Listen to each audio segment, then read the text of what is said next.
Bismillahirrahmanirrahim. Pada kesempatan kali ini kita akan bahas topik tentang 10 penggugur dosa. 10 penggugur dosa. Ketahuilah para hadirin hadirat yang dirahmati oleh Allah Subhanahu wa taala, sungguhnya dosa merupakan sumber malapetaka di dunia, terlebih lagi di akhirat. Kata Allah Subhanahu wa taala, "Wa ma asabakum min musibatin fabima kasabat aydikum." Tidak ada satu musibah pun yang menimpa kalian kecuali akibat dosa perbuatan kalian. Wa ma asabaka min sayyi'atin famin nafsik. Apa saja musibah yang menimpamu adalah karena dirimu sendiri. Oleh kerana dosa inilah yang menyebabkan Nabi Adam alaihissalam, nenek moyang kita, dikeluarkan dari surga. Seandainya Nabi Adam tidak berdosa, maka dia tidak akan dikeluarkan dari surga. Akan tetapi Allah mentakdirkan dengan hikmah yang Allah kehendaki, sehingga nenek moyang kita Adam dan istrinya Hawa melakukan dosa dan akhirnya dikeluarkan dari surga. Demikian juga dosa-dosa inilah yang menjadikan seorang terhalang untuk masuk surga di kemudian hari. Dia tidak boleh masuk surga kecuali dosa-dosanya telah dibersihkan.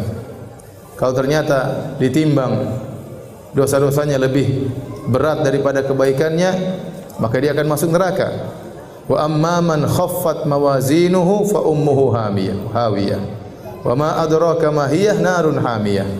Adapun orang yang timbangan kebaikannya lebih ringan dan lebih berat timbangan dosa-dosanya, maka tempat kembalinya adalah neraka jahanam.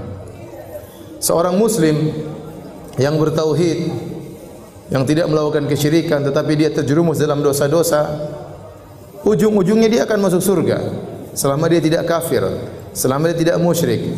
Tetapi dia harus mampir dulu di neraka jahanam, karena surga tidak boleh dimasuki oleh orang yang masih ada dosanya.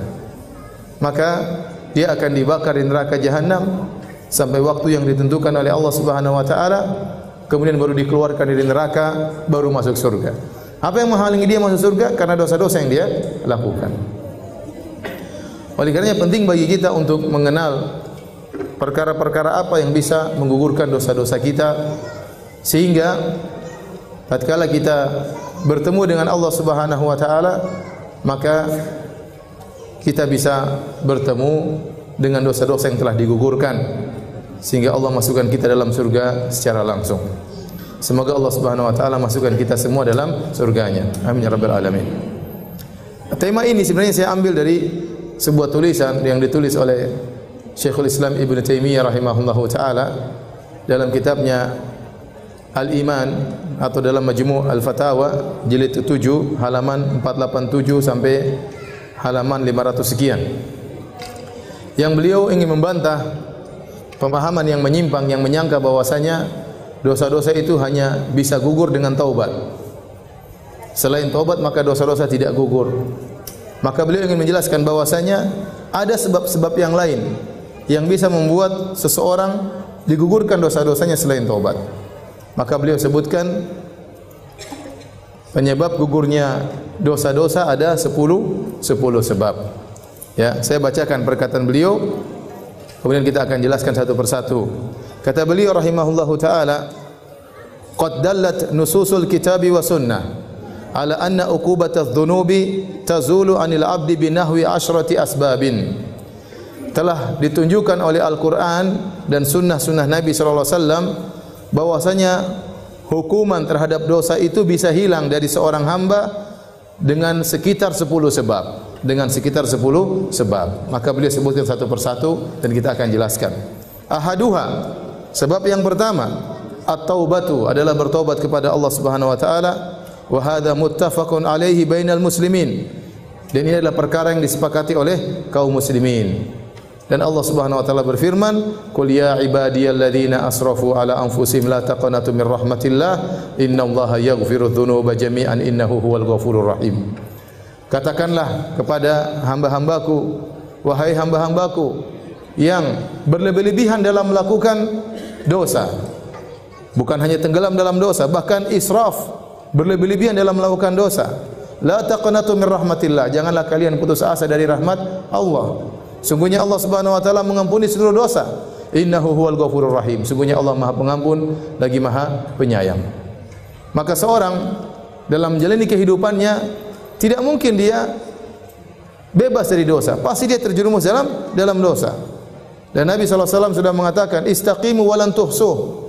Berusahalah kalian untuk istiqomah dan kalian tidak bakalan mampu. Kalian pasti melakukan dosa. Ya, seorang berusaha lurus, tapi bagaimanapun dia berusaha untuk lurus, dia bukan malaikat, dia bukan para nabi. Dia pasti terjerumus dalam dosa. Ya, tergantung banyak atau sedikit, tapi dia pasti terjerumus dalam dosa. Apalagi kita bicara zaman sekarang, siapa yang mau selamat dari dosa? Zaman sekarang, ya, zaman now kata orang, ya, zaman media sosial, ya, dosa mata kita lakukan, dosa pendengaran kita lakukan, dosa bicara, komentar yang tidak-tidak, ngejek orang, merendahkan orang, mencari-cari kesalahan orang, belum dosa yang berkaitan dengan hati. Banyak sekali dosa yang kita lakukan tiap hari. Siapa yang bisa selamat dari dosa pandangan? Saya katakan kalau ada seorang pemuda yang bisa menjaga pandangannya di zaman sekarang, dia wali di antara wali-wali Allah Subhanahu wa taala. Siapa yang bisa selamatkan dirinya dari dosa pandangan? Oleh karenanya, seorang tatkala terjerumus dalam dosa, maka hendaknya dia bertobat kepada Allah Subhanahu wa taala. Dan dia harus husnudzon kepada Allah. Allah yang mengatakan, la taqnatu min rahmatillah. Janganlah kalian putus asa dari rahmat Allah Subhanahu wa taala. Saya selalu memberikan analogi atau logika. Saya katakan dalam hadis Nabi SAW menyebutkan bahwasanya Allah lebih sayang kepada hambanya daripada seorang ibu terhadap anaknya. Suatu hari Rasulullah SAW bersama para sahabat, tiba-tiba ada seorang ibu yang kehilangan anaknya. Ibu ini mencari-cari anaknya, kehilangan anaknya. Dan kita tahu bagaimana perasaan seorang ibu yang kehilangan anaknya. Karena dalam kondisi perang, dia cari anaknya, akhirnya dia ketemu. Waktu dia ketemu dengan anaknya setelah beberapa saat hilang, tentunya di saat itulah puncak-puncak kasih sayang seorang ibu terhadap anaknya. Apalagi anaknya baru saja hilang. Maka dia langsung dekap anaknya, lalu dia susui anaknya. Dan ini dilihat oleh para sahabat. Maka Nabi berkata kepada para sahabat tatkala ada pemandangan seperti ini, kata Nabi, "Atarawna anna hadhihi taridatun waladaha finnar?" Wahai para sahabatku, apakah menurut kalian wanita ini, ibu ini akan melemparkan anaknya ke dalam api? Tentu tidak ya Rasulullah. Bagaimana dia melemparkan anaknya sementara dia sangat sayang sama anaknya? Sementara dia baru cari-cari anaknya dan tidak ada kasih sayang di alam semesta ini yang paling besar kecuali kasih sayang seperti kasih sayang seorang ibu terhadap anaknya. Lebih daripada kasih sayang seorang anak terhadap orang tuanya. Lebih daripada kasih sayang seorang bapak terhadap anaknya. Lebih dari kasih sayang seorang teman terhadap kawannya, seorang suami terhadap istrinya, seorang istri terhadap suaminya. Kasih sayang paling besar adalah ibu terhadap anaknya. Terlebih lagi anaknya baru saja hilang. Kemudian sang ibu mendekapnya dengan luar biasa. Maka Nabi mengatakan, apakah menurut kalian ibu ini akan melemparkan anaknya di api? Kata para sahabat, tentu tidak. Maka Nabi SAW mengatakan, Lallahu arhamu bi ibadihi min hadhi bi waladiha. Allah lebih sayang kepada hamba-hambanya daripada ibu ini terhadap anaknya. Jadi para hadirin, seorang kalau melakukan dosa segera kembali. Coba kalau kita orang tua, anak kita nakal, mungkin kita marah, mungkin kita jewer. Kalau dia pergi keluar rumah, mungkin kita usir, tapi kita bersedih. Dan kita ingin dia kembali. Kalau dia kembali, kira-kira kita terima tobatnya atau tidak? Kita pasti terima. Kita pasti terima. Meskipun tadi sudah kita jewer, sudah kita omelin, sudah kita marahin, sudah kita usir bahkan. Tapi kalau dia kembali, namanya seorang ibu pasti akan mendekap anak tersebut. Bisa jadi seorang melakukan dosa, Allah kasih teguran, Allah kasih musibah. Ya. Tapi kalau dia kembali kepada Allah, Allah pasti akan terima taubatnya. Kenapa? Karena Allah lebih sayang kepada sang hamba daripada ibu terhadap anaknya. Jadi seorang tatkala bermuamalah dengan Allah, dia harus husnudzon kepada Allah. Kata Allah dalam hadis qudsi, "Ana 'inda dhanni 'abdi bi." Sungguhnya aku menurut persangkaan hambaku terhadap diriku. Falyadhunna 'abdi ma syaa. Maka hendaknya sang hambaku berprasangka kepadaku terserah yang dia sukai. In dhanna khairan, kalau dia berprasangka baik, falahu, maka bagi dia kebaikan. Wa in dhanna syarran falahu, kalau dia berprasangka buruk kepadaku, bagi dia keburukan. Maka seorang ya tatkala melakukan dosa segera kembali kepada Allah, karena syaitan akan datang menyatakan, ngapain kau bertobat? Masih banyak dosa-dosamu, nanti kau kembali lagi. Ya, percuma kau bertobat sekarang, itu cuma tobat sambal. Ya. Nanti kau akan ulangi lagi, seakan-akan kau ngejek Allah. Begitu setan datang, tapi jangan dengarkan perkataan setan. Kita kembali aja.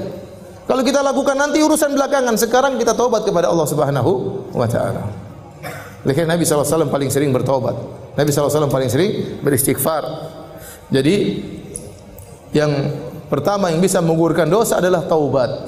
Adalah taubat. Maka di antara orang yang paling bahagia adalah orang yang dia diberi taufik oleh Allah untuk bertobat sebelum meninggal dunia. Sebelum meninggal dunia. Bisa jadi dia melakukan dosa begitu banyak. Sebelum meninggal dunia dia bertobat, maka seluruh dosa-dosanya akan digugurkan. Lihatlah kisah para penyihir Firaun yang mereka bertahun-tahun jadi penyihir, melakukan kesyirikan. Kemudian tatkala mereka berduel dengan Nabi Musa alaihissalam, ternyata mereka sadar tatkala itu. Faulqiya saharatu sujada, mereka kemudian sujud kepada Allah Subhanahu wa taala. Qalu amanna bi rabbi Musa wa Harun, bi rabbi Harun wa Musa. Kata mereka, kami beriman kepada Tuhannya Harun dan Tuhannya Musa alaihissalam. Akhirnya Firaun pun marah. Firaun pun membunuh mereka. Mereka beriman cuma sebentar. Tidak sampai satu siang. Tidak mungkin tidak sampai setengah hari.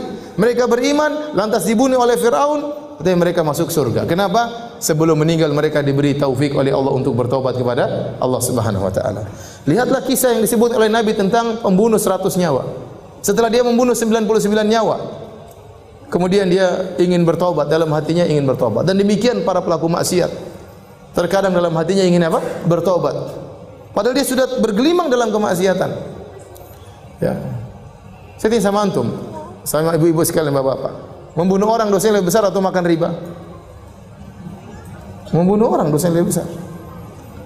Jadi dia bukan bunuh satu orang, dia bunuh 99 orang. Lebih besar mana dosanya, berzina atau membunuh orang? Membunuh orang lebih besar dosanya.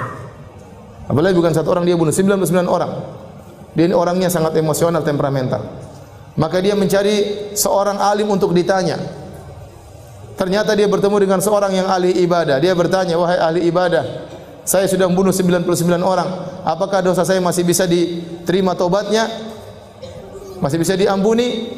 Maka ahli ibadah ini, dia berfatwa tanpa ilmu. Dia berfatwa pakai perasaan dia. Ini orang sudah kejam dan sadis, 99 orang sudah dia bunuh. Kata dia tidak bakalan diterima. Akhirnya orang ini jengkel, dibunuhlah ahli ibadah tadi. Sekalian 100. Berarti menunjukkan dia temperamental. Gara-gara dengar fatwa salah dia jengkel, dia bunuh sekalian. 100 orang dia bunuh. Maka dia cari lagi orang yang alim. Ketemulah orang alim.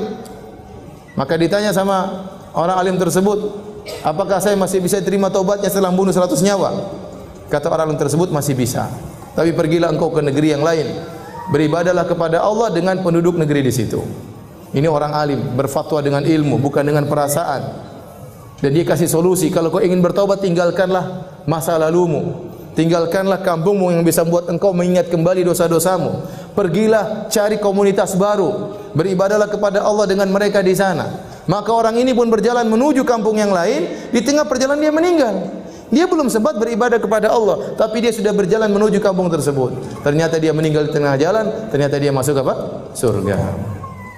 Jadi jangan putus-putus kita bertobat kepada Allah Subhanahu wa taala. Kita di jalan kita bertobat kepada Allah Subhanahu wa taala. Rabbighfirli wa tub alayya innaka anta tawwabur rahim.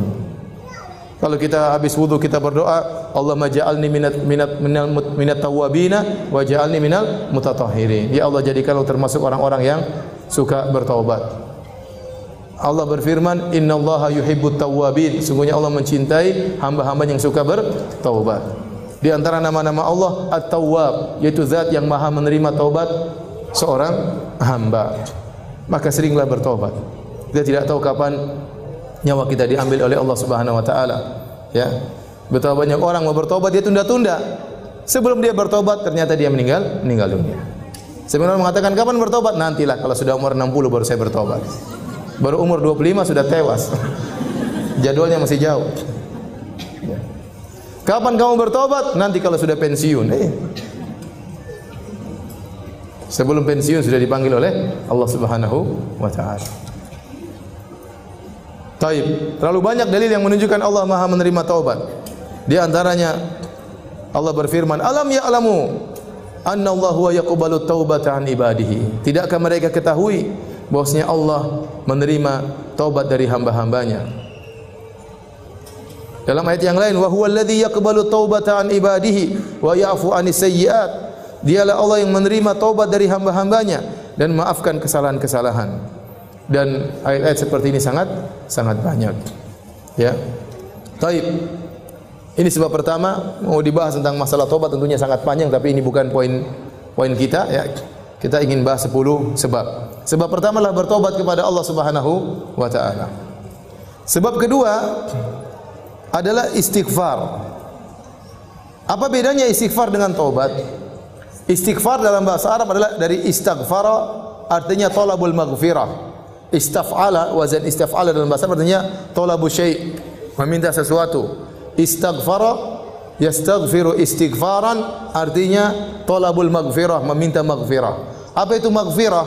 Maghfirah dalam bahasa Arab diambil dari kalimat mikfar. Apa itu mikfar? Mikfar adalah penutup kepala yang digunakan oleh orang yang sedang berperang, semacam helm yang digunakan di kepala, dan fungsinya adalah untuk menutup kepala, fungsi pertama. Fungsi kedua adalah untuk mencegah kalau ada pedang yang menghantam kepalanya.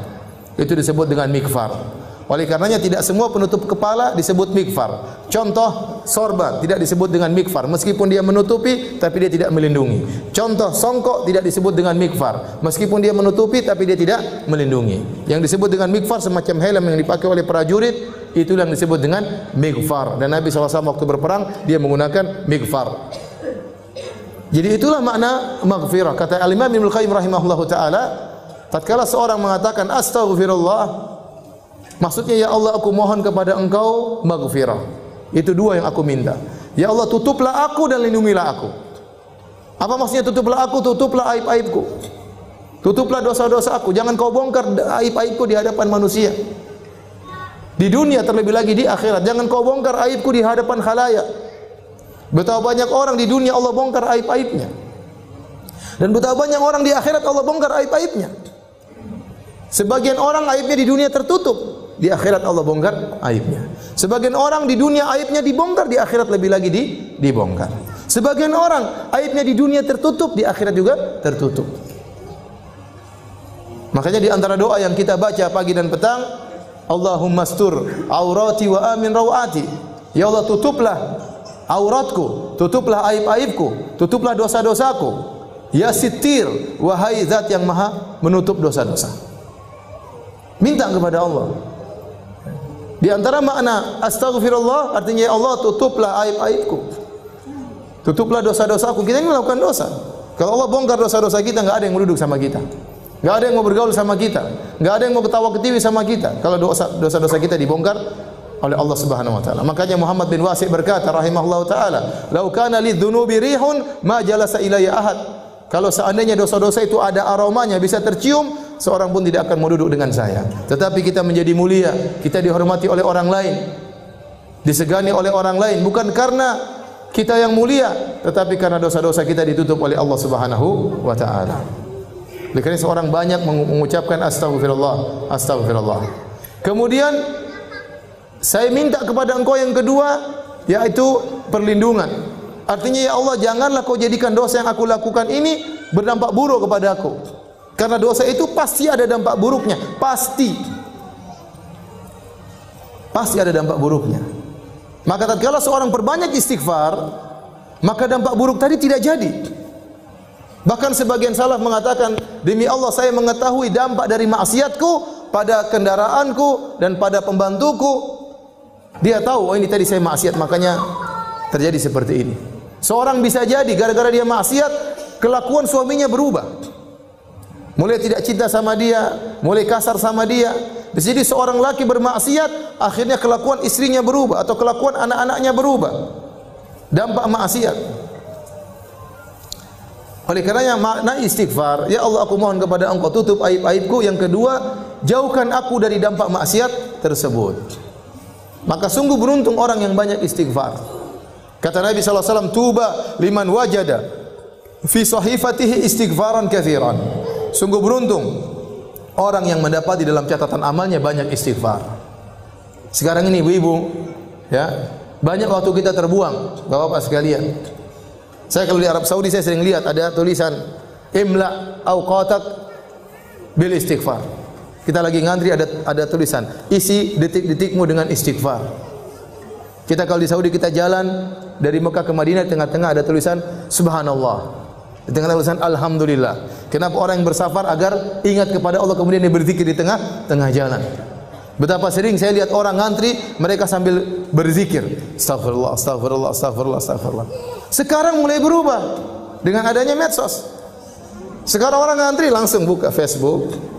Astagfirullah, astagfirullah, astagfirullah. Alhamdulillah, alhamdulillah. Sekarang lihat macam-macam. Malah bikin dosa sambil nunggu bikin dosa. Kenapa lihat macam-macam sambil nunggu? Isi waktumu menunggumu antrianmu dengan dosa. Seakan-akan begitu. Lihat berita macam-macam, lihat berita hoax, lihat komentar-komentar, cari-cari kesalahan orang, ikut nge-share keburukan, ikut komentar keburukan, ikut nyakitin hati orang lain, nuduh yang tidak-tidak, ikut sebar berita bohong, ikut mendengar berita-berita ghibah, ikut baca berita-berita ngerumpi, melihat aurat orang lain. Isi waktumu dengan dosa, seakan-akan demikian. Nah, kita ini banyak dosa. Maka kalau kita lagi di mobil, istighfar, astagfirullah, astagfirullah, astagfirullah. Lagi nyetir, astagfirullah, astagfirullah, astagfirullah. Enggak usah malu-malu. Kadang kita duduk bareng mau astagfirullah enggak enak. Kayak soalim. Model kayak begini nanti cuek aja. Kerasin suara, astagfirullah, astagfirullah. Tumben, Bu. Astagfirullah, astagfirullah, sudah cuek. Sudah istighfar aja. Cuekin. Kalau kita terbiasa, nanti jadi biasa. Ustaz, saya takut riya. Kenapa anti takut riya? Karena anti tidak terbiasa. Orang itu terkadang takut riya. Kenapa? Karena tidak terbiasa. Kalau terbiasa cuek, orang bertamu di rumahnya, sebentar, saya mau sholat duha dulu ya. Cuek aja. Tapi kalau wah, itu berarti karena dia tidak biasa sholat duha, makanya dia apa? Takut riya. Tapi kalau dia biasa cuek, dia enggak peduli dengan manusia, gelar sajadah Allahu Akbar, tamu-tamunya ngobrol biarin aja. Harus biasakan diri seperti itu. Ya. Di bandara buka Quran takut riya. Kenapa? Karena jarang baca Quran. Kalau sering baca Quran di mana-mana enggak ada takut riya. Insyaallah, maksudnya Allah jaga diri. Ya. Maka maksud saya banyak waktu kita terbuang, isi dengan istighfar, astagfirullah, astagfirullah, astagfirullah. Orang kalau sudah istighfar manfaatnya banyak. Allah berikan dunia dan juga Allah berikan akhirat. Dan sini saya sampaikan, siapa yang lebih baik daripada Allah Subhanahu wa taala? Tidak ada yang lebih baik daripada Allah Subhanahu wa taala. Kalau orang bertobat, kalau orang beristighfar, Allah bukan cuma ampuni dosa-dosanya, bahkan Allah kasih bonus dunia dan akhirat. Ya. Apa kata Allah Subhanahu wa taala? Ya. Tentang perkataan Nabi Nuh alaihi salam, faqultu astaghfiru rabbakum innahu kana ghaffara yursilis samaa'a 'alaikum midrara wa yumdidukum bi amwalin wa banin wa yaj'al lakum jannatin wa yaj'al lakum anhara ma lakum la tarjuna lillahi waqara. Aku berkata kepada kaumku, istighfarlah kalian. Sungguhnya Allah Maha Pengampun. Niscaya Allah akan turunkan hujan, yaitu hujan apa? Hujan rahmat. Bukan hujan bikin musibah. Ini perkataan Nabi Nuh kepada kaumnya. Namun tatkala kaum Nabi Nuh tidak beriman, Allah tetap turunkan hujan, tapi hujan apa? Azab. Seandainya mereka beristighfar, hujan yang turun bukan hujan azab, tapi hujan apa? Hujan rahmat. Kata Allah, yursil sama alaikum midrara wa yumdidukum bi amwalin wa banin. Allah akan perbanyak anak-anak kalian, Allah akan perbanyak harta-harta kalian. Wa ja'alakum jannatin wa ja'alakum anhara. Allah akan tumbuhkan taman-taman bagi kalian dan Allah akan alirkan sungai-sungai bagi kalian. Dunia Allah berikan. Akhirat Allah juga berikan. Ya.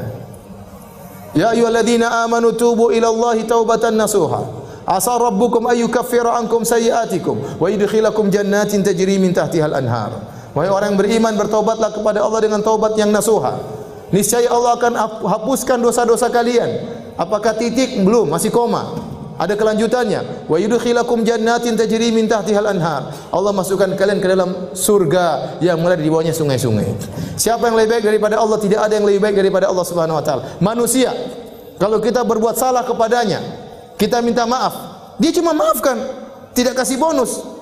Apa ada orang kita maki-maki dia, setelah itu kita datang, maaf Mbak, saya kemarin maki-maki Mbak, saya minta maaf. Oh begitu, ini nih, saya terima permohonan maaf engkau dan ini mobil saya kasih buat kamu. Apa ada orang seperti itu? Mustahil. Tapi Allah Subhanahu wa taala, kalau kita dosa kepada Allah, kita maksiat, kita bangkang perintahnya, kita melanggar larangannya terang-terangan, kemudian kita kembali kepada Allah, ternyata Allah kasih dunia, turunkan hujan, Allah berikan rezeki, berikan anak-anak, Allah bukakan taman-taman, Allah alirkan sungai-sungai, di akhirat Allah masukkan surga. Terus lantas apa yang buat kita enggan untuk bertobat dan beristighfar kepada Allah Subhanahu wa taala? Nah, apa bedanya istighfar dengan taubat? Karena Syekhul Islam Taimiyah menjadikan dua sebab. Sebab pertama taubat, sebab kedua apa? Istighfar. Bedanya istighfar itu bisa saja muncul dari diri seseorang tanpa dia bertobat. Dia masih ingin bermaksiat tapi dia, ya Allah, maksiat kemarin, ampunilah aku. Tapi dia masih terus bermaksiat. Itu namanya istighfar. Dalam satu hadis dalam Sahih Muslim, "Idza aznaba 'abdun dzamban faqal." Jika ada seorang hamba berbuat dosa kemudian dia berkata, "Rabbi aznabtu dzamban faghfirli." Ya Allah, sungguhnya aku telah melakukan dosa, ampunilah aku. Faqala 'alima 'abdi anna lahu rabban yaghfiru dzam wa ya'khudhu bidzam. Maka Allah berkata, hambaku itu tahu dia punya Tuhan yang mengampuni dosa dan menyiksa karena dosa. Ghafartu li abdi, saya ampuni hambaku tersebut. Summa makatha masya Allah, kemudian dia berhenti dari dosa. Summa adnaba dzamban akhar, kemudian dia dosa lagi. Orang kadang gitu kan, bertobat, istighfar, berhenti dulu. Minggu depan ulangi lagi. Bulan depan ulangi lagi. Waktu dia berdosa lagi, dia berkata lagi, Rabbi gfirli, ya Allah ampunilah aku. Allah berkata lagi, alima abdi anna lahu rabban yaghfiru dzam wa ya'khudhu bidzam. Hambaku tahu dia punya Tuhan yang mengampuni dosa-dosa, maka dia minta ampun. Dan dia tahu bahwasanya Tuhannya akan mengazabnya kalau dia tidak bertobat, tidak istighfar. Kata Allah, qad ghafartu li abdi, aku telah ampuni hambaku ini. Summa makatha masya Allah, kemudian dia beberapa waktu tidak maksiat. Summa aznaba dzamban akhar, kemudian maksiat lagi. Dia bilang lagi, Rabbi ghfirli, ya Allah ampunilah aku. Kata Allah, sungguhnya hambaku tahu dia punya Tuhan yang mengampuni dosa-dosa dan menyiksa dengan dosa. Aku ampuni dosa-dosanya. Kemudian dia maksiat lagi, beristighfar lagi. Kata Allah, falyaf'al 'abdi ma syaa. Silakan hambaku melakukan yang dia kehendaki. Artinya apa? Selama dia berdosa dia bertobat, selama dia berdosa dia kembali kepada Allah, maka Allah akan terus mengampuninya. Allah akan terus mengampuninya. Ini bisa jadi seorang dia istighfar tapi dia tidak meninggalkan dosanya. Dia tidak meninggalkan maksiatnya. Oleh karenanya taubat, ya, pintu penggugur dosa sendiri, istighfar pintu penggugur dosa sendiri. Istighfar itu doa sebenarnya. Ya Allah ampuni dosaku yang kemarin. Tapi dia belum bertobat, dia masih mau melakukannya lagi. Tentunya istighfar yang sempurna, istighfar disertai dengan apa? Taubat. Istighfar disertai dengan taubat. Kenapa tatkala seorang istighfar, maka akan timbul dalam hatinya takut kepada Allah, khasyah kepada Allah, inabah kembali kepada Allah Subhanahu wa taala. Amalan-amalan hati yang luar biasa ini merupakan sebab dosa-dosanya digugurkan oleh Allah Subhanahu wa taala. Ya. Makanya Nabi sering menggabungkan keduanya. Astaghfirullah wa atubu ilaihi. Rabbi ighfirli wa tub alayya. Ya Allah, ampunilah aku dan terimalah taubatku. Yang terbaik adalah menggabungkan istighfar dengan apa? Taubat. Tapi terkadang seorang hanya istighfar, dia tahu dia belum bisa bertobat, masih tenggelam dalam maksiat. Makanya di antara doa zikir pagi petang, abu'u bi ni'matika alayya wa abu'u bi dzambi. Dalam zikir doa pagi petang, seorang berdoa, ya Allah, aku mengakui nikmat yang kau berikan kepadaku dan aku mengakui dosa yang aku pikul, ya Allah. Artinya dosa ini mau saya lepaskan, saya belum bisa, ya Allah. Ada orang seperti itu. Dia tahu dia dosa dan dia istighfar, namun dia belum bisa meninggalkan dosa itu. Maka dia minta kepada Allah, ya Allah, aku akui dosaku ini. Aku belum bisa meninggalkannya, ampunilah dosa-dosaku. Seorang berusaha meninggalkan dosa-dosa, tapi ada kondisi-kondisi dia tidak bisa. Dia masih terus melakukannya. Tetap dia tatkala melakukan dosa, tetap dia mohon ampunan. Tetap dia mohon apa? Ampunan. Maka saya katakan istighfar yang terbaik adalah istighfar yang digabungkan dengan apa? Taubat. Ya. Ada orang yang dia kerja di riba dan dia tahu itu dosa. Tetap dia istighfar. Sampai suatu hari, suatu saat mudah-mudahan Allah menggerakkan hatinya untuk kuat meninggalkan dosa tersebut. Ada orang tidak bisa menjaga pandangannya, selalu dia melihat hal-hal yang haram. Dia sudah minta kepada Allah untuk temu tidak mampu. Tapi jangan tinggalkan istighfar, terus minta ampun kepada Allah Subhanahu wa taala. Ada seorang wanita selalu bentak-bentak suaminya. Dia mau tidak bentak-bentak, mulutnya enggak bisa diam. Maka hendaknya dia istighfar dan berdoa kepada Allah semoga suatu hari dia tidak begitu lagi. Ya. Seperti itu. Jadi seorang jangan lupa untuk banyak istighfar pada Allah Subhanahu wa taala. Tayyib. Dan istighfar yang terbaik adalah di waktu sahur. Wal mustaghfirina bil ashar. Dan orang yang beristighfar tatkala di waktu sahur. Makanya ibu-ibu jangan lupa bangun malam meskipun hanya 15 menit. Meskipun hanya setengah jam, saya katakan meskipun cuma 10 menit, salat witir 3 rakaat, kemudian istighfar, astaghfirullah, astaghfirullah, astaghfirullah, astaghfirullah. Kata Allah, wal mustaghfirina bil ashar. Orang-orang yang beristighfar di waktu sahur. Dalam ayat yang lain, ya, wabil asharihum yastaghfirun. Di waktu sahur mereka beristighfar. Sebab yang ketiga, ibu yang dirahmati Allah Subhanahu wa taala, dan ini sebab yang sangat penting agar dosa-dosa kita menjadi gugur adalah al-hasanatul mahiyah. Kebaikan-kebaikan amal soleh yang akan menggugurkan dosa-dosa. Kebaikan-kebaikan atau amal soleh yang bisa menggugurkan dosa-dosa. Di antara dalil akan hal ini firman Allah Subhanahu wa taala, wa aqimis salata tarafayn nahari wa zulafan minal lail innal hasanati yudhhibna sayyi'at. Dirikanlah salat di penghujung hari dan juga sebagian malam. Sungguhnya kebaikan-kebaikan akan menghilangkan dosa-dosa. Ayat ini disebutkan dalam hadis-hadis yang sahih. Ada seorang sahabat, dia melakukan maksiat. Dia menyentuh seorang wanita yang tidak halal baginya. Maka dia pun gelisah, dia pun datang kepada Nabi sallallahu alaihi wasallam. Dia mengatakan, Rasulullah, sungguhnya saya berada di ujung kota Madinah dan saya begini-begini terhadap seorang wanita. Dia mengakui dosa-dosanya. Fa aqim alayya haddan. Ya Rasulullah, tegakkan hukum had kepadaku. Ya, kalau dia zina ditegakkan hukum had, tapi dia tidak berzina, dia cuma mungkin mencium, cuma menyentuh, ya. Tapi tidak sampai berzina. Maka dia mengatakan, ya Rasulullah, tegakkan hukum had. Rasulullah SAW tidak menjawab. Kemudian diikomatkan salat, kemudian dia salat berjamaah bersama Nabi sallallahu alaihi wasallam. Setelah itu dia datang lagi kepada Nabi, maka Nabi mengatakan, sungguhnya dosa-dosamu telah diampuni dengan salatmu. Turun Nabi bacakan firman Allah ini, wa aqimis salata tarafayn nahari wa zulafan minal lail. Ya. Dirikanlah salat, ya. Innal hasanati yudhibna sayyi'at. Sungguhnya kebaikan-kebaikan akan menggugurkan dosa-dosa. Salat dia berjamaah itu ternyata menggugurkan dosa-dosanya. Tapi jangan salah paham, ya. Tidak apa-apa cium orang nanti salat jamaah selesai. Oh enggak. Orang ini datang dengan hati ketakutan, dengan inabah kembali kepada Allah, takut kepada siksa Allah. Ya, bukan malah menggampangkan hal tersebut. Ya, karena sebagian orang salah paham. Ya, seperti contoh hadis seorang wanita yang berzina, kemudian ada anjing yang kehausan, kemudian dia ambil air, dia kasih minum anjing tersebut. Kata Nabi sallallahu alaihi wasallam, "Faghafarallahu laha bihi." Maka Allah ampuni wanita ini gara-gara dia minumkan seekor anjing. Sebagian orang salah paham, ini terjadi.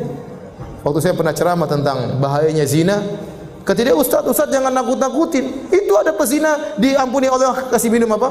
Anjing, selesai. Jangan sampai disalahpahami, ya udah kita zina aja, waliyadzubillah, nanti kalau bertobat tinggal cari anjing, kasih minum. Kalau anjing enggak ada, kucing, enggak apa, kucing sini cing. Diterima tobatnya. Zina lagi, cari kucing lagi. Bukan begitu ini. Orang ini lain. Waktu dia memberikan minum kepada anjing, kata para ulama, keikhlasannya luar biasa, rasa takutnya luar biasa, inabahnya luar biasa. Makanya setelah itu dia tidak berzina lagi. Jadi di antara hal-hal yang akan menghilangkan dosa-dosa adalah amal-amal soleh yang banyak. Oleh karena dalam hadis Rasulullah SAW bersabda, dan hadis seperti ini banyak, dalil akan amal kebajikan menggugurkan dosa itu banyak sekali. Contoh, kata Nabi SAW, as-salawatul khams wal jum'atu ilal jum'ati wa ramadhan ila ramadhan mukaffiratun lima bainahunna idza sunibatil kaba'ir. Kata Nabi, salat 5 waktu antara satu dengan yang lainnya menggugurkan dosa di antara keduanya. Antara Jumat dengan Jumat, salat Jumat yang satu dengan salat Jumat yang lain akan menggugurkan dosa-dosa di antara keduanya. Antara Ramadan dengan Ramadan yang lain akan menggugurkan dosa-dosa di antara keduanya. Selama dijauhi dosa-dosa besar. Dosa-dosa kecil semuanya akan digugurkan dengan amal soleh tersebut. Rasulullah SAW juga bersabda, "Man shoma Ramadhana imanan wa ihtisaban ghufira lahu ma taqaddama min dhanbi." Barang siapa yang berpuasa di bulan Ramadan penuh keimanan, yakin, ihtisaban, berharap pahala dari Allah, akan diampuni dosa-dosa yang telah lalu. Kata Nabi SAW, "Al-umratu ilal umrati kafaratun lima bainahuma." Sungguhnya umrah yang satu dengan umrah yang lain akan menghapuskan dosa-dosa di antara keduanya. Wal hajjul mabrur laisa lahu jazaa'un illa jannah. Dan haji mabrur tidak ada balasan yang setimpal kecuali surga. Contoh Nabi berbicara tentang haji mabrur. Kata Nabi sallallahu alaihi wasallam, "Man hajja lillah wa lam yarfuth wa lam yafsuq, raja'a min dzunubi ka yaumin waladathu ummuhu." Barang siapa yang berhaji ikhlas karena Allah, tidak melakukan kemaksiatan, tidak mengucapkan kata-kata kotor, maka dia akan bersih dari dosa-dosanya seperti baru lahir dari perut ibunya. Berarti haji menggugurkan apa? Dosa-dosa. Kata Nabi SAW, "Fitnatur rajuli fi ahli wa malihi wa waladihi tukaffiruha salatu wa siyamu wa sadaqatul amr bil ma'ruf wa nahyu 'anil munkar." Fitnah seorang berkaitan dengan istrinya, berkaitan dengan anak-anaknya, berkaitan dengan hartanya bisa diampuni, bahkan dalam sebagian riwayat berkaitan dengan tetangganya bisa diampuni dengan salatnya, puasanya, sedekahnya, amar ma'ruf nahi munkar. Apa maksudnya fitnah seorang dengan istrinya? Maksudnya dia melakukan dosa-dosa berkaitan dengan istrinya. Contoh, dia tidak menunaikan hak istrinya. Contoh, kalau dia punya istri lebih dari satu, dia lebih condong kepada salah satunya. Ini dosa-dosa berkaitan dengan apa? Istri. Contoh, dia suka menyakiti hati istrinya, dia menzalimi apa? Istrinya. Maka itu bisa digugurkan dengan salat, puasa, sedekah. Fitnah terhadap anaknya, contohnya saking cinta kepada anaknya, maka dia melakukan hal-hal yang dilarang oleh Allah Subhanahu wa taala. Saking cinta kepada anaknya, anaknya minta apa saja dia kasih, padahal dia tahu itu dilarang. Tapi dia berikan kepada anaknya. Saking cinta kepada anaknya, dia tidak menyuruh anaknya untuk sholat ke masjid, takut anaknya marah-marah. Ini dosa, semuanya dosa. Dia tidak menunaikan hak anak. Contoh fitnah seorang terhadap hartanya, artinya hartanya telah memfitnahnya. Gara-gara dia punya harta sehingga dia lupa untuk beribadah, lupa untuk belajar ngaji, lupa untuk tahsin, lupa untuk salat. Kerjaannya jalan ke sana, jalan ke sini, keluruan sana, keluruan sini, berjalan-jalan ke sana ke sini, ngabisin duit, beli ini, beli anu, ngumpulin harta, sehingga dia melakukan dosa-dosa. Fitnahnya terhadap tetangganya, artinya apa? Dia melakukan dosa berkaitan dengan tetangganya, nyakiti tetangganya, atau kemudian dia bangga-banggaan dengan tetangganya, saing-saingan dengan tetangganya. Maka ini semua bisa digugurkan dengan salat, puasa, sedekah, amar ma'ruf nahi munkar. Ini dalil bahwasanya amal soleh bisa menghilangkan apa? Dosa-dosa. Dalam hadis juga kata Nabi SAW, "Man a'taqa raqabatan mu'minatan, a'taqallahu bikulli udhin minha udwan minhu minan nar." Barang siapa yang membebaskan seorang budak, maka Allah akan bebaskan dia dari neraka jahanam. Setiap bagian anggota tubuh dari budak tersebut yang dia bebaskan akan bebaskan anggota tubuhnya dari neraka jahanam. Nabi SAW juga bersabda, "As-sadaqatu tudfi'ul khati'ah kama yudfi'u al-ma'un nar." Sungguhnya sedekah itu akan menggugurkan dosa-dosa sebagaimana api menggugurkan atau menghilangkan air, menghilangkan api, sebagaimana air menghilangkan api. Baik. Ini dalil bahwasanya kita berusaha untuk beramal soleh sebanyak-banyaknya. Sampai-sampai ibu dirahmati Allah Subhanahu wa taala, Bapak sekalian. Kalau ternyata seorang punya amal soleh yang luar biasa, amal soleh yang sangat banyak, Maka kalau dia melakukan dosa-dosa, maka Allah tidak akan anggap dosa-dosa tersebut. Rajin salat, dia berbakti kepada orang tua, berbakti kepada suami, rajin sedekah, salat malam, banyak amal solehnya, maka dosa-dosanya tidak akan dianggap oleh Allah Subhanahu wa taala. Oleh karena Nabi bersabda dalam satu hadis tentang masalah taharah, kata Nabi sallallahu alaihi wasallam, "Idza balagal ma'u kullataini lam yahmilil khabath." Kalau air sudah mencapai 2 kullah itu kira-kira 200 liter, maka tidak akan mengandung najis. Artinya apa? Kalau ada najis jatuh kecil-kecil, tidak akan terlihat, tidak akan teranggap. Kenapa? Karena airnya terlalu banyak. Nah, kata para ulama bahwasanya amal soleh seperti air yang bersih, dosa-dosa itu seperti najis. Lihatlah kisah seorang Arab Badui yang dia datang ke masjid kemudian dia kencing di masjid. Maka Nabi suruh apa? Nabi suruh ambil air seember, fa'uhriqa alaih. Kemudian Nabi tumpahkan air seember kepada najis tersebut. Najis tersebut kotor tetapi hilang karena air di ember banyak. Maka seorang kalau pahalanya banyak, amal solehnya banyak, ada dosa-dosa tidak dianggap oleh Allah Subhanahu wa taala. Dan dari yang paling kuat akan hal ini kisah Hatib bin Abi Balta'ah radhiyallahu ta'ala anhu. Hatib bin Abi Balta'ah salah seorang dari sahabat Al-Badri yang dia ikut dalam perang Badar. Dan dia bukan panglimanya perang Badar, bukan pemimpinnya perang Badar, cuma salah satu anggota dari pasukan perang Badar. Sehingga kalau kita baca cerita tentang perang Badar, tidak disebutkan tentang kepahlawanan dia, karena dia bukan yang masyhur tatkala dalam perang Badar. Tapi dia salah satu dari 315 orang yang ikut dalam perang Badar. Perang Badar terjadi pada tahun 2 Hijriah. Tahun berapa Ibu-ibu? 2 Hijriah. Setelah itu berjalan dengan waktu, tahun 3 Hijriah, 4 Hijriah, 5 sampai 8 Hijriah. Pada waktu 8 Hijriah, ternyata dia melakukan dosa besar. Waktu Nabi akan menaklukkan kota Mekah, Nabi akan menyerang kota Mekah, Hatib bin Abi Balta'ah tulis surat kepada sebagian kerabatnya di kota Mekah mengabarkan bahwasanya Nabi akan menyerang mereka. Dan ini bahaya dalam peperangan.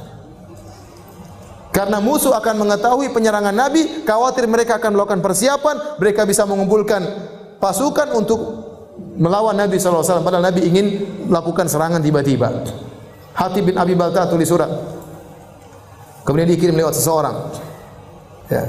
Orang tersebut berjalan menuju Mekah. Maka Nabi dikasih wahyu oleh Allah Subhanahu wa taala. Maka dia mengatakan kejar wanita tersebut. Maka datanglah Ali bin Abi Thalib dengan seorang sahabat kalau tidak salah mendatangi wanita tersebut. Kata dia, "Mana surat dari Hatib?" Kata wanita tersebut, "Tidak ada." Kata Ali, "Kalau kau tidak mengaku saya akan telanjangi kamu." Akhirnya dia keluarkan surat tersebut. Ternyata Hatib tulis surat dan ini dosa. Maka kemudian datanglah Ali memberitahu kepada Nabi sallallahu alaihi wasallam, maka Umar pun marah. Umar marah. Kata Umar, "Da'ni adrib unuqa hadzal rajul." Ya Rasulullah, biarkan saya penggal kepalanya. Ini pengkhianat ini. Bagaimana dia mengabarkan tentang rencana kita kepada musuh? Padahal Hatib tidak mengabarkan kepada musuh, tapi dia punya kerabat, dia sayang kepada mereka. Maka kata Nabi, "Ma hadza ya Hatib?" Apa yang kau lakukan wahai Hatib? Maka Hatib menjelaskannya, "Rasulullah, itu ada keluarga saya ingin mereka punya hutang budi sama saya. Bukan maksud saya untuk memberitahu kepada orang-orang kafir yang lain, tidak, kepada mereka saja." Waktu Umar mengatakan, "Biarkan saya penggal dia," kata Nabi sallallahu alaihi wasallam kepada Umar, "Innahu min ahli Badar. Innahu min ahli Badar." Wahai Umar, ini Hatib pernah ikut perang Badar. Ini Hatib pernah ikut perang Badar. Wa may yudrik la Allah taala ala ahli Badar faqala i'malu ma syi'tum qad ghafartu lakum. Bisa jadi Allah telah melihat para penghuni, para peserta perang Badar. Allah berkata kepada mereka, "Lakukan yang kalian kehendaki, aku telah ampuni kalian." Maka Umar pun menangis. Kenapa? Karena Umar juga ikut perang Badar. Jadi perhatian kita di sini, Hatib ikut perang Badar pada tahun 2 Hijriah.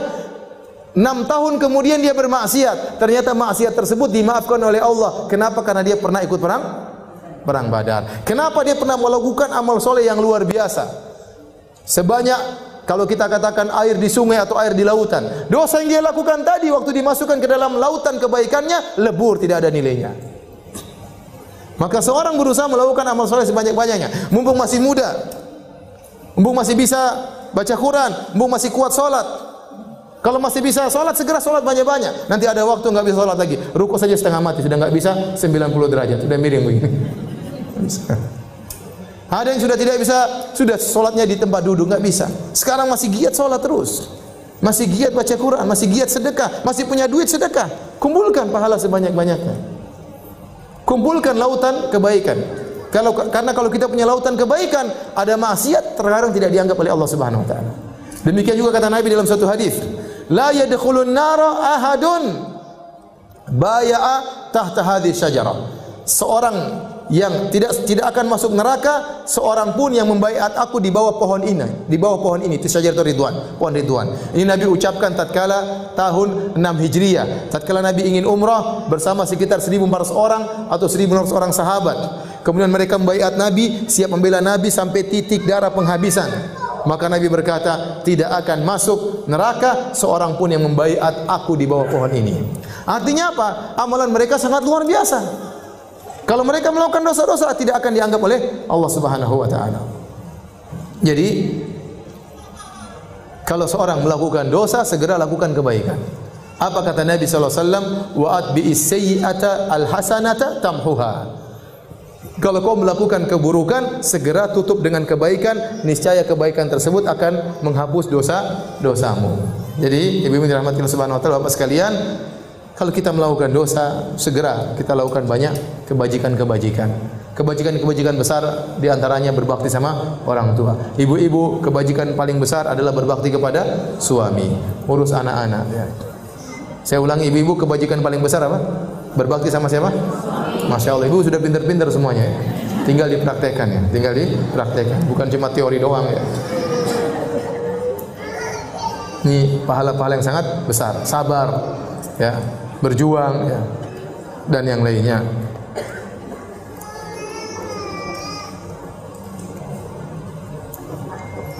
Oleh karena dalam hadis juga disebutkan kalau orang banyak melakukan salat sunnah, kebaikan-kebaikan, akan menutup kekurangannya dalam salat fardu. Ya. Kata Nabi SAW dalam satu hadis,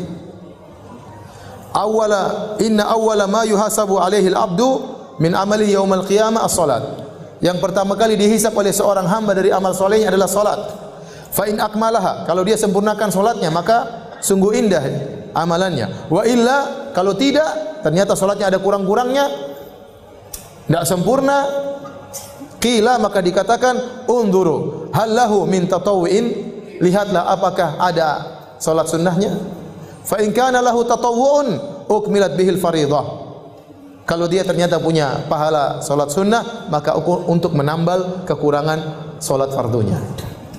Dia terkadang salat fardu tidak khusyuk, terkadang pikiran kemana-mana, terkadang cepat-cepatan, terkadang sambil tahan buang angin, ya macam-macam. Terkadang imamnya baca apa, pikirannya kemana. Ya. Nah ini kekurangan-kekurangan dalam salat ini. Kalau kita banyak salat sunnah akan nambalin kekurangan dalam salat fardu. Makanya ibu-ibu jangan malas salat sunnah, ibu-ibu. Salat rawatib jangan ditinggalkan, salat duha jangan. Ibu-ibu kerjaan apa sih? Kalau bapak-bapak mungkin banyak kerjaan lupa salat wajar. Ibu-ibu apa kerjaannya? Coba. Saya tanya kerjanya apa, jangan marah. Kerjanya apa? Ibu rumah tangga. Bapak jelas kerjaannya, keluar pagi, pergi kantor, sampai di sana urusan banyak, diomelin sama bos. Ibu-ibu apa kerjaannya? Banyak ya, alhamdulillah ya.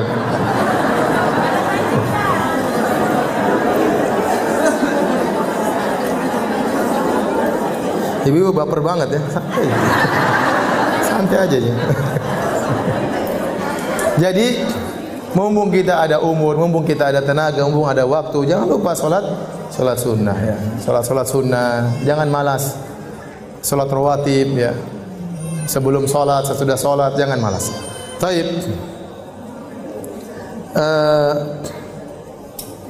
Sebab berikutnya, ibu yang dirahmati Allah Subhanahu wa taala,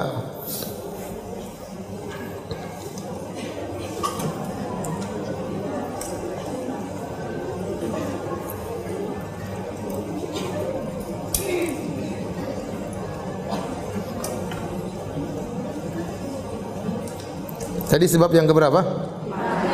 Yang ketiga. Sekarang yang keempat. Di antara sebab yang menjadikan dosa-dosa seorang tergugurkan adalah doanya kaum mukminin kepadanya. Contoh yang nyata akan hal ini adalah doanya kaum mukminin dalam salat jenazah. Allahumma ighfir li hayyina wa mayyitina, Allahumma ighfir lahu warhamhu wa'fu anhu. Ya Allah, ampunilah dia,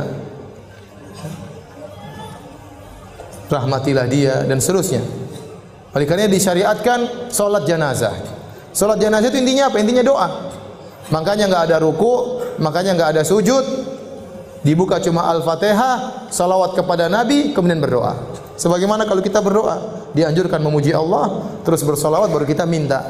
Nah, salat jenazah demikian. Takbir pertama Al-Fatihah, takbir kedua salawat kepada Nabi, takbir ketiga berdoa kepada mayat, takbir keempat dan seterusnya berdoa.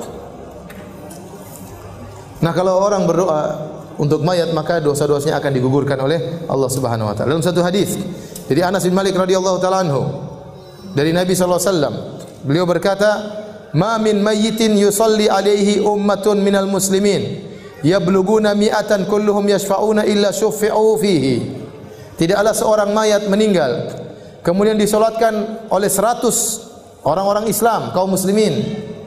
Ada jumlah mereka sampai 100.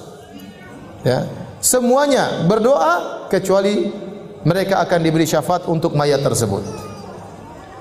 Jadi mayat ini akan digugurkan dosa-dosanya.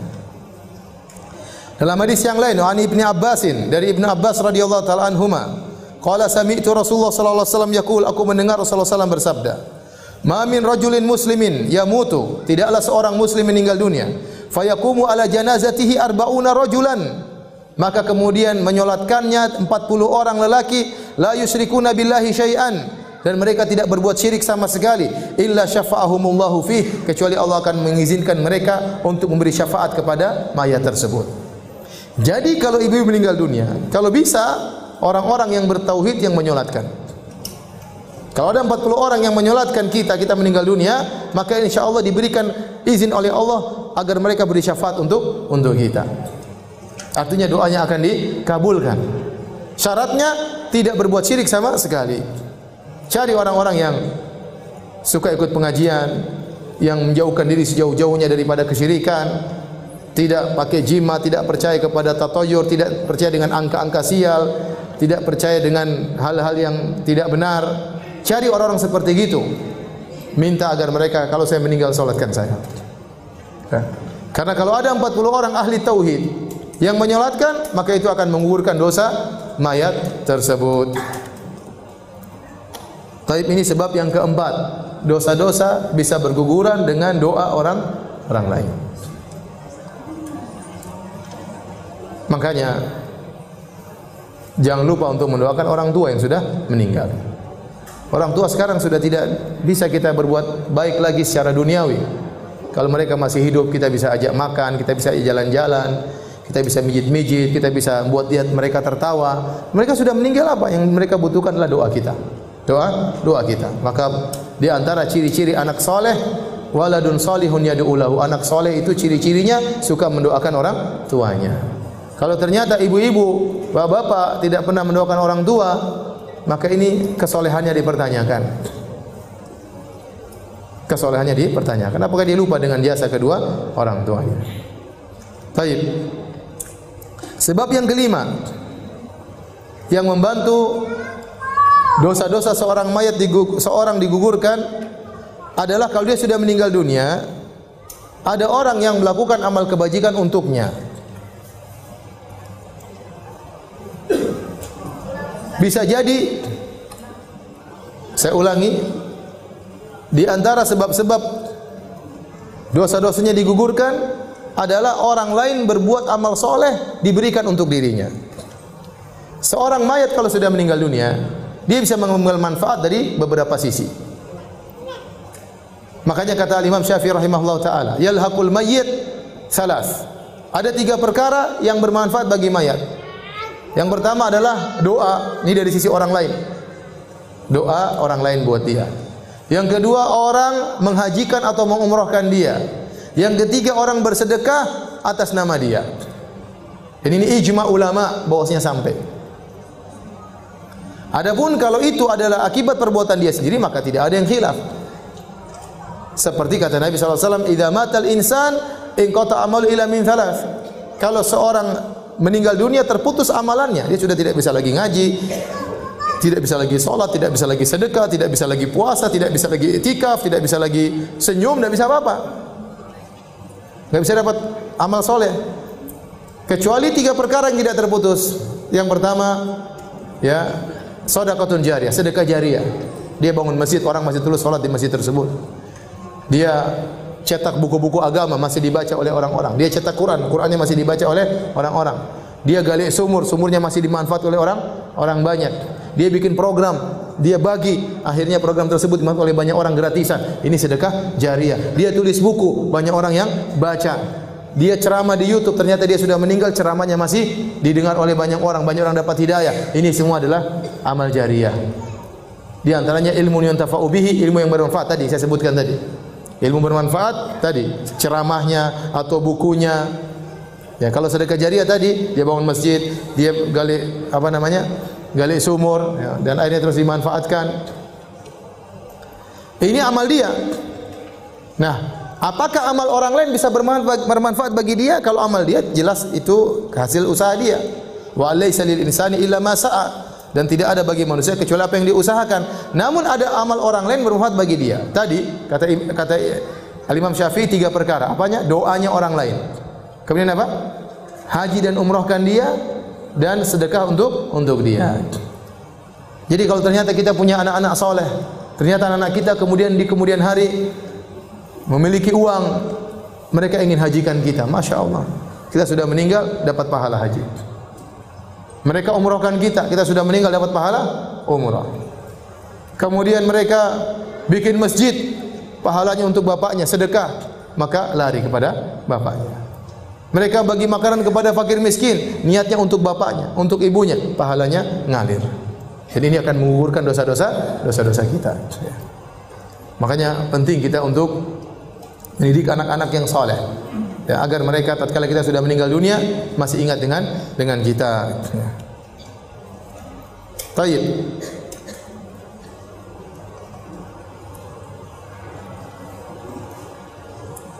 Tadi sebab yang keberapa? Sekarang sebab yang keenam, dosa-dosa bisa digugurkan adalah syafaat Nabi sallallahu alaihi wasallam. Syafaat Nabi sallallahu alaihi wasallam. Terlalu banyak dalil-dalil yang menunjukkan Nabi memberi syafaat kepada umatnya. Kata Nabi sallallahu alaihi wasallam, "Syafaati li ahlil kabairi min ummati." Syafaatku untuk para pelaku dosa besar dari umatku. Namun ada syaratnya, seorang pelaku dosa besar bisa mendapatkan syafaat Nabi. Dia tidak boleh melakukan kesyirikan. Makanya kata Nabi SAW waktu ditanya oleh Abu Hurairah, "Ya Rasulullah, man as'adun nasi bi syafa'atika yaumal qiyamah?" Wahai Rasulullah, siapa orang yang paling bahagia mendapatkan syafaatmu pada hari kiamat? Kata Nabi SAW, "Man qala la ilaha illallah khalisan min qalbih." Seorang yang mengucapkan la ilaha illallah ikhlas dari hatinya. Maka seorang semakin tidak ingin dipuji oleh orang lain, seorang yang semakin menyembunyikan amalannya, seorang yang tidak suka men-share amal solehnya, seorang yang suka menutupi amal solehnya, seorang semakin jauh dari harapan untuk disanjung oleh orang lain, maka dia paling bahagia untuk mendapatkan syafaat Nabi sallallahu alaihi wasallam. Tapi kalau ternyata dia melakukan kesyirikan, dia riya, dia ujub, pamer amal solehnya, cerita ke sana sini, setiap apa yang dilakukan dia share di media sosial agar semua orang tahu, maka ini dia kurang mendapatkan syafaat Nabi sallallahu alaihi wasallam. Dalam hadis yang lain kata Nabi sallallahu alaihi wasallam, "Ikhtaba'tu da'wati syafa'atan li ummati yaumal qiyamah, fahiya na'ilatun insyaallah man mata min ummati la yusyriku billahi syai'a." Aku menyisakan doaku yang pasti dikabulkan sebagai syafaat bagi umatku. Niscaya syafaatku ini akan mengenai seluruh orang yang meninggal dari umatku yang tidak berbuat syirik sama sekali kepada Allah Subhanahu wa taala. Makanya anti kalau ingin dapat syafaat, Bapak ingin dapat syafaat dari Nabi sallallahu alaihi wasallam, jangan melakukan apa? Kesyirikan. Nah, kalau Nabi sudah beri syafaat, dosa-dosa bisa gugur. Makanya Nabi berkata, "Syafaati li ahlil kabairi min ummati, syafaatku untuk pelaku dosa besar dari umatku. Berarti dosa-dosanya bisa gugur gara-gara syafaat Nabi sallallahu alaihi wasallam. Semoga Allah menganugerahkan kepada kita syafaat Nabi sallallahu alaihi wasallam. Allahumma syafi'hu fina. Amin ya rabbal alamin. Taib.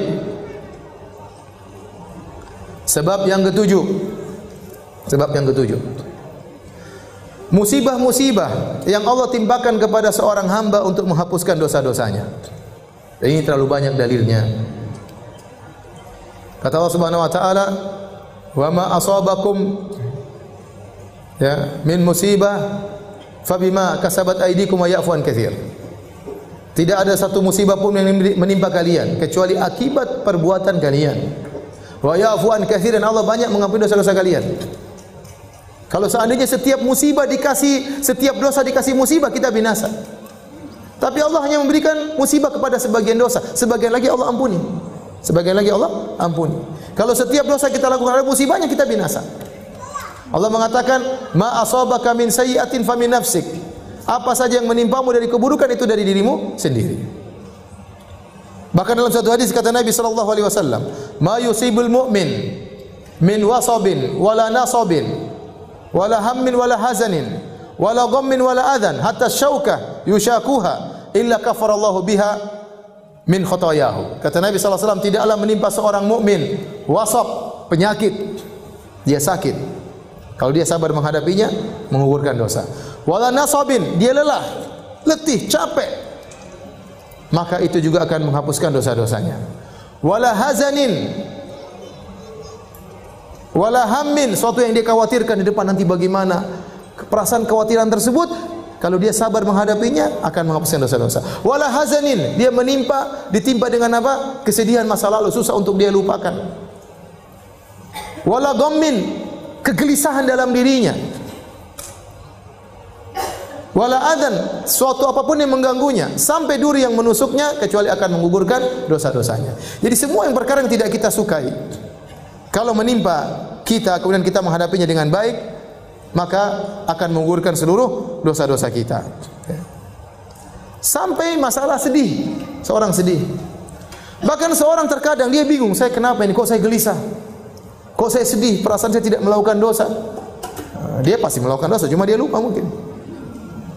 Terkadang Allah cuma kasih musibah apa? Kegelisahan, kesedihan, untuk menggugurkan dosa-dosanya. Allah tidak berikan dia musibah besar, meninggal anaknya, suaminya ketabrak mobil, enggak. Cuma apa? Kesedihan, kegelisahan. Maka hadapi dengan tenang, itu menggugurkan apa? Dosa-dosa. Allah kasih sakit yang tidak parah-parah, sakit, Allah kasih sakit untuk menggugurkan dosa-dosanya. Ya. Dalam satu hadis kata Nabi SAW mengatakan, la tasubbil humma, hadis sahih riwayat Imam Muslim. La tasubbil humma, janganlah engkau mencela demam. Fa innaha tudhibu khataya bani Adam kama yudhibul kir khabathal hadid. Kata Nabi SAW, jangan kalian mencela demam, karena demam itu akan menggugurkan dosa-dosa anak Adam sebagaimana alat pandai besi menghilangkan karatan besi. Makanya kita juga tidak, kalau kita sakit sudah hadapi dengan baik. Demam menggugurkan dosa-dosa, sakit gigi menggugurkan dosa-dosa, apalagi sakit hati.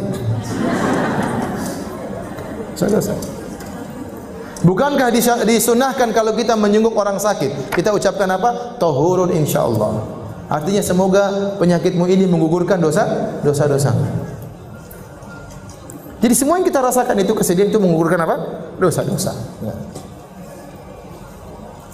Bahkan dalam satu hadis, senantiasa seseorang diberi musibah sampai dia berjalan tanpa ada dosa sama sekali dalam dirinya. Kata Nabi SAW, idza arada bi abdil khaira ajjalahu al-uqubata fid dunya. Kalau Allah menghendaki kebaikan bagi seorang hamba, Allah segerakan hukumannya di dunia. Wa idza arada bi abdihi syarra amsaka anhu yaumal qiyamah. Amsaka anhu hatta yuwafiya biha yaumal qiyamah. Kalau Allah menghendaki keburukan pada seorang hamba, Allah tunda, nanti Allah balas pada hari kiamat kelak. Kata Nabi SAW, inna Allah idza ahabba qauman ibtalahum. Sungguhnya kalau Allah mencintai sebuah kaum, Allah akan beri ujian kepada mereka. Jadi musibah yang menimpa kita apapun, kita harus hadapi dengan baik. Kalau kita hadapi dengan baik, maka musibah tersebut akan menggugurkan dosa dan akan mengangkat derajat sekaligus. Tapi kalau ternyata kita terkena musibah, ternyata kita jaza, kita marah-marah, kita ngamuk, kita tidak hadapi dengan kesabaran, maka musibah tersebut tidak menggugurkan dosa-dosa, bahkan menurunkan derajat seorang hamba. Jadi ibu-ibu hadapi permasalahan dengan tenang. Ibu-ibu sakit, tenang. Jangan menunjukkan bentuk protes kepada Allah seperti, aduh ini sakit kok nggak sembuh-sembuh. Ini seakan-akan protes kepada Allah Subhanahu wa taala. Hadapi dengan baik, ya. Hadapi dengan baik. Jangan sampai kita menghadapi musibah ternyata kita marah-marah kepada Allah, maka itu tidak akan menggugurkan dosa-dosa seorang hamba. Tentunya kita tidak ingin, jangan kita minta sama musibah kepada Allah. Jangan kita bilang, ya Allah berikanlah musibah kepadaku, dosa-dosaku terlalu banyak. Jangan. Kata Nabi sallallahu alaihi wasallam, la tatamannau liqa'al adu, fa idza laqitumuhum fathbutu. Janganlah kalian minta bertemu dengan musuh, tapi kalau sudah ketemu sabar. Jangan minta musibah kepada Allah, tapi kalau kasih musibah kita sabar menghadapinya. Lebih baik Allah mengampuni dosa-dosa kita dengan istighfar daripada dikasih musibah. Itu tidak. Namun terkadang kita ini istighfarnya enggak beres, terkadang tobatnya enggak beres.